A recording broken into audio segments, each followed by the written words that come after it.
Hello guys, and welcome back to another video. In today's video, we're going to be reviewing episode 12 of Blue Lock. We got about 2 more episodes to review after this, so the game is coming to an end.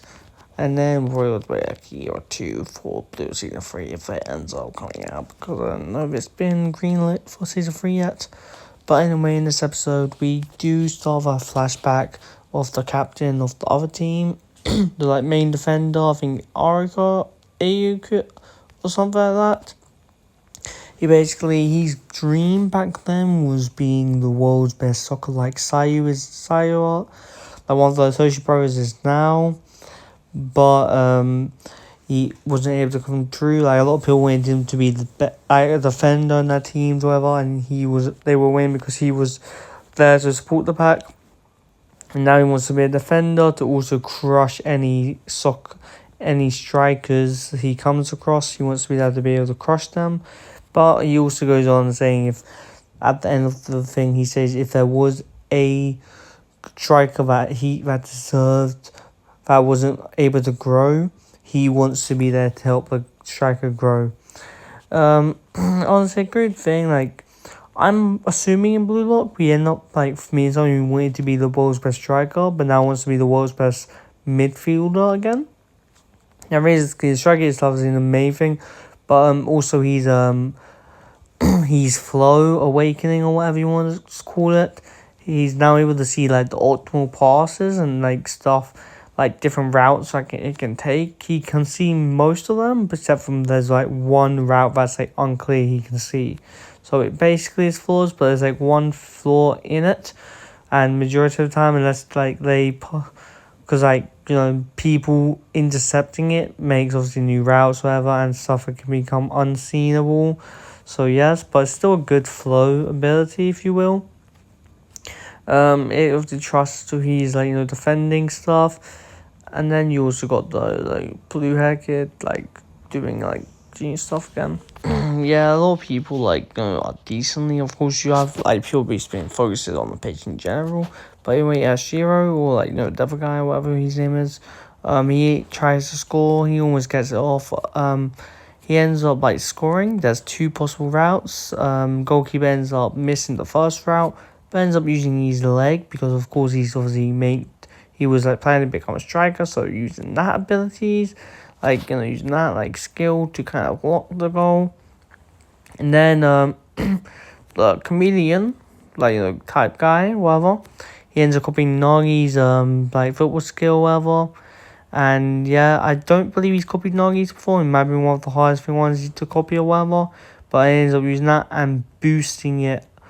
You know, like, one where he kicks on the floor, pushes it up, kicks it away, or kicks in the goal. He uses that to boost it far away. And then 2 Nagi, which is really good. And then they kind of just, you know, shout Blue Lock or whatever, all running towards the goal. And then Baru, whatever the guy's name is, tries to intercept it. Like, being blocked by some, like, random guy. He ends up making a new kind of person going around, and he talks about how Isari or whatever the guy's name, our main character is light. He wants to devour it, be the shadow that devours it. His light's gotta be the thing that brings him into the flow to kind of go in the thing. So yes, I'm not gonna be surprised. Like, honestly, this whole thing is basically just devouring the flow or whatever. So what I'm doing is I'm also speaking through it so I can't get it back in my memory. So I'm like, anyway, I do like the whole contrast of, you know, Isari or whatever. Yeah, but also in this thing, he ends up pushing our main character away when he's about to thingy. I feel like that just shows, like, he obviously knows, like, you see a second of him realizing he will miss this and not actually defend. You see that split second. He still acts cocky after, but you see that split second, he literally pushes him out the way because he knows he will mess up. And not our main character, like, you know, the one of the Toshi brothers will mess up. They're the one enemy team, I forget his name. Anyway, Baru ends up scoring a sick goal. Honestly, I don't know why he has a lime scoring background. It's really cool, to be honest. All in all, it's really cool. He ends up scoring. He takes his shirt off. Honestly, the goal screen is also really nice. But he takes his shirt off, whatever. Like to celebrate. But he ends up getting a yellow card because of he's not meant to take his shirt off, whatever.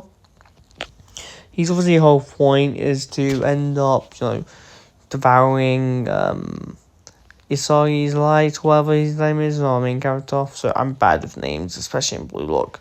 Isagi's light. There was like 1 or 2, 3 names. Remember? I can't remember that, but like multiple names here. No way.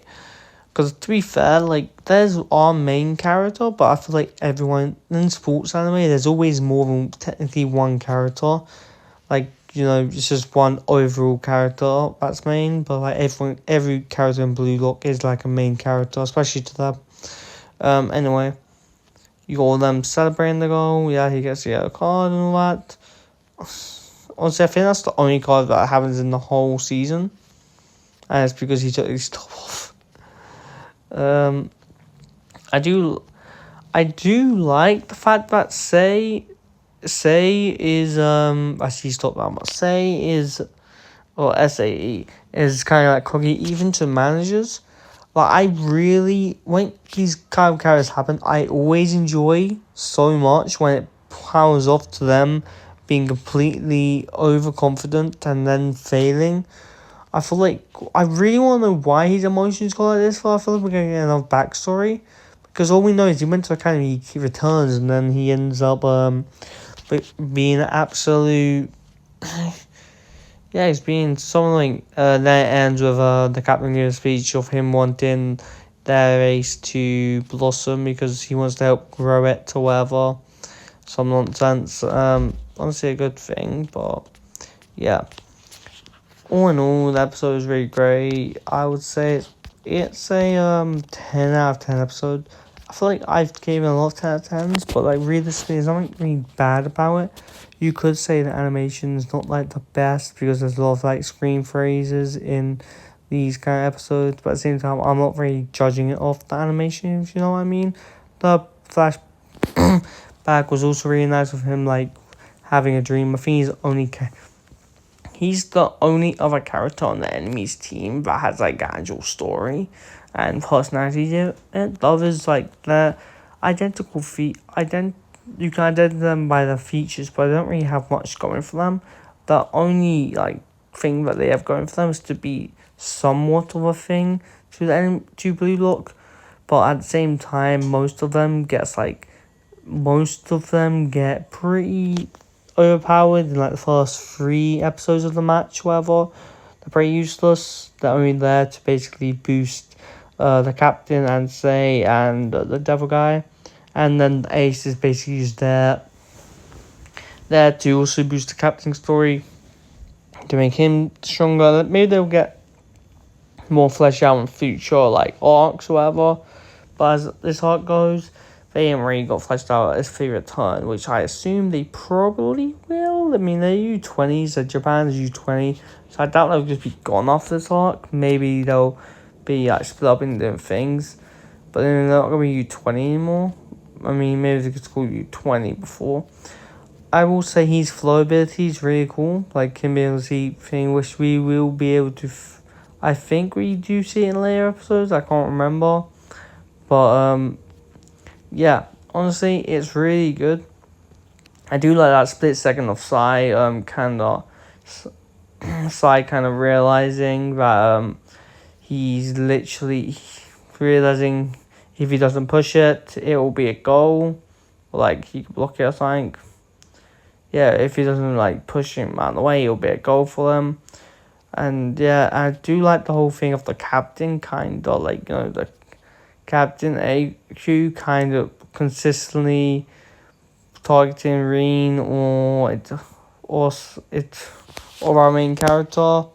Like, he's on one of the two. He's mainly on our main character, but sometimes he's on Rin. So yeah, it's just a nice thing.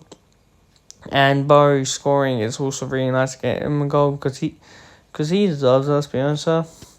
and his goal screen was like really nice.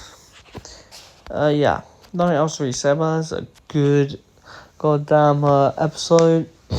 Really enjoyed it. Like I said, 10 out of 10, 100%.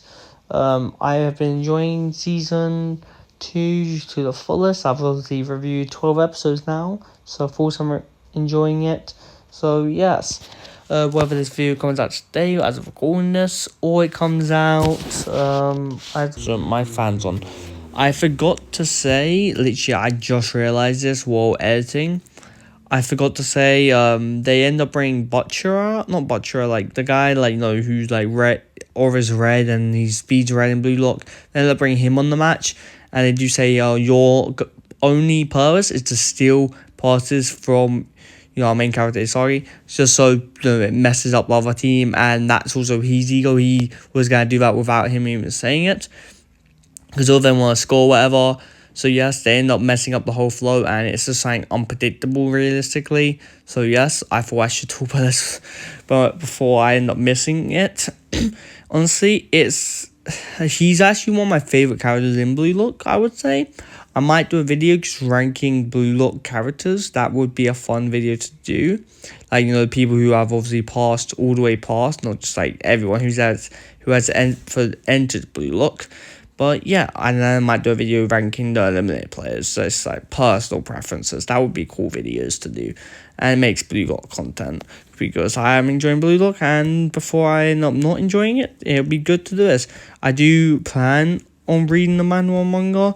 If I get, like, you know, when you watch anime, you want to know what happens next. That's my full Blue Lock, and now I'm like anxious on what will happen next. So yes, I will probably read the manhwa or manga, whatever you want to call it. And yeah, so we'll have to see what happens next in the read. I think the manhwa is still ongoing. So yes, I may be wrong. It might not be ongoing, but I think it still is. Okay, without further ado, I'll see you guys next time. Subscribe to all great stuff like I said before. And yeah, as for Torment, I think he has more relevance in the next episode or the episode after. But I just wanted to talk about this because he does show up near the end and end up making significant progress just to throw off the enemy team.